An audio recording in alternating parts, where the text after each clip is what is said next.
Sugar patients chapati రోటీ కాకుండా సంతృప్తిగా rice కూడా తినవచ్చు. Doctor rice, sugar free rice, doctor rice, diabetic rice, sugar పెన్సని బియ్యం, డాక్టర్ రైస్. జనాభాకు అనుకూలంగా రోడ్ల విస్తరణ అవసరమే, ఇది కాదన్నారు ఎవరు సైతం.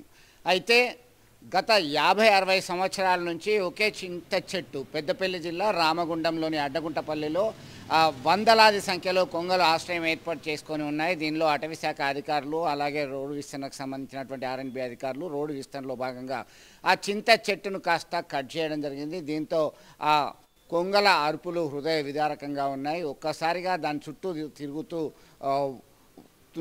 తిరుగుతున్నటువంటి విషయము, ఆ దృశ్యాలు అన్నీ అరే ఇన్ని రోజుల నుంచి ఉన్నటువంటిది ఇంత దారుణం జరిగిందా అనేటువంటి విషయాన్ని వారు స్థానికులు చర్చించుకుంటున్నారు. ఖచ్చితంగా చర్యలు చేపట్టాలి, వాటి సంరక్షణకి చర్యలు చేపట్టిన తర్వాతనే ఇలాంటి పనులు చేస్తే బాగుంటుంది.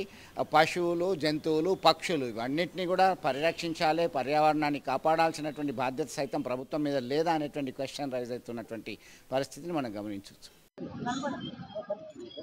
నిన్న మన అడ్డగుంటపల్లి కృష్ణవేణి టాలెంట్ స్కూల్ ముందట చెట్టు నరికివేతలో వందల సంఖ్యలో కొంగలు చడిపోవడం చాలా బాధాకరం.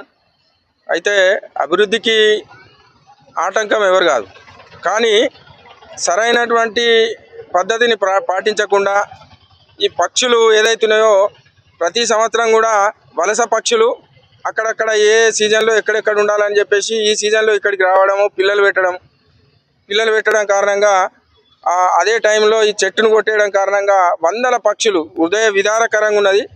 కాబట్టి ఈ కొట్టేసిన వాళ్ళ మీద వైల్డ్ ప్రొటెక్షన్ యాక్ట్ మీద చట్టపరంగా చర్యలు తీసుకోవాలని చెప్పేసి ఫారెస్ట్ రేంజర్ సార్ పెద్దపల్లి.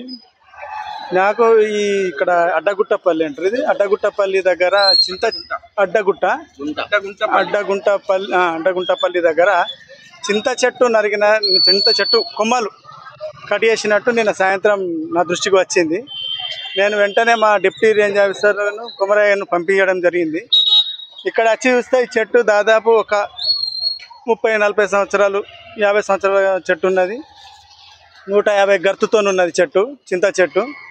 దాని కొమ్మలు నరికేసారు. దాని పైన మన కొంగలు ఆవాసాలు ఏర్పరచుకున్నాయి. అది కొంచెం హ్యాబిటాట్ డిస్టర్బ్ అయింది. మొత్తం కొంగలు చనిపోవడం కానీ వాటి నెస్ట్ డ్యామేజ్ అవ్వడం జరిగింది. ఇది ఎవరైతే చేసినారో వాళ్ళ అంటే మా ఇన్వెస్టిగేషన్లో ఎవరు దోషులను తేలితే వాళ్ళ మీద మేము వైల్డ్ లైఫ్ ప్రొటెక్షన్ యాక్ట్ కింద కేసు బుక్ చేస్తాము. ఫారెస్ట్ యాక్ట్ కింద కూడా కేసు బుక్ చేసి వాళ్ళపై చట్ట ప్రకారం మేము ఖచ్చితంగా శిక్షిస్తామని తెలియజేస్తున్నాను. తెలుగులో న్యూస్ కి ఫాస్టెస్ట్ యాప్ ఇప్పుడు టోటల్లీ న్యూ అవతార్లో జస్ట్ 5 సెకండ్స్ లో కంప్లీట్ న్యూస్. సోషల్ మీడియాలో ట్రెండ్స్ కి one stop solution.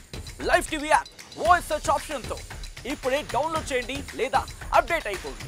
App link description లో ఉంది.